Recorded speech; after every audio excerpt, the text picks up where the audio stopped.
परभणी जिल्ह्यातील सर्व नागरिकांना, विशेषतः महिला भगिनींना जिल्हाधिकारी परभणी म्हणून मी हे आश्वासित करू इच्छितो की आपल्या जिल्ह्यामध्ये घरगुती वापरासाठीचा जो LPG गॅस आहे तो पुरेशा प्रमाणात आहे.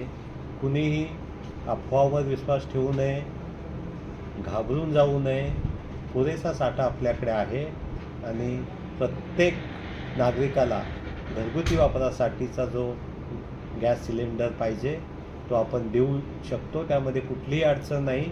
आपण एकदा गॅस सिलेंडर बुक केला की त्यानंतर दुसऱ्यांदा गॅस सिलेंडर हा आपण 25 दिवसानंतर बुक करायला पाहिजे, जेणेकरून हे जे गॅस वितरणाची जी चेन आहे ती अव्याहतपणे चालू राहील.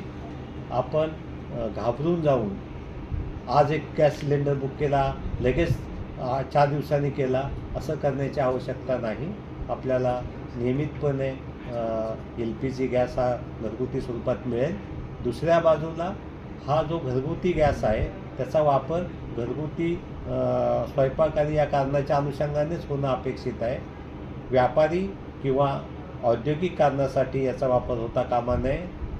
पूर्ण जिल्ह्यामध्ये आपण हा जीवनावश्यक अधिनियम ESMA कायदा लागू केलेला आहे आणि जर याचा गैरवापर घरगुती गॅसचा वापर कमर्शियल किंवा इंडस्ट्रियल कारणासाठी झाला असं निदर्शनास आलं तर या कायद्याअंतर्गत संबंधिताच्यावर गुन्हे दाखल केले जातील.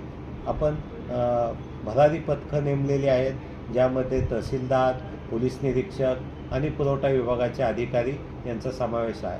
आजच आम्ही पूर्णा तालुक्यामध्ये अशा प्रकारचा गैरवापर घरगुती गॅस सिलेंडरचा करत असताना निदर्शनास आल्यावर 11 सिलेंडर जप्त केलेले आहेत.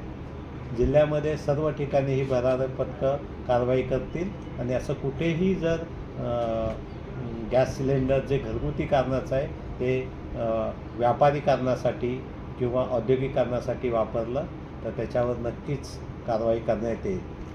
पुन्हा एकदा सर्व नागरिकांना, महिला भगिनींना माझं नम्र आव्हान आहे की पुरेसा LPG गॅस आपल्याकडे उपलब्ध आहे.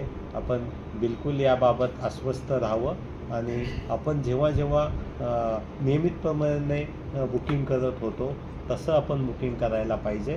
तेव्हा आपल्याला नक्कीच हा गॅस उपलब्ध होऊ शकेल. धन्यवाद.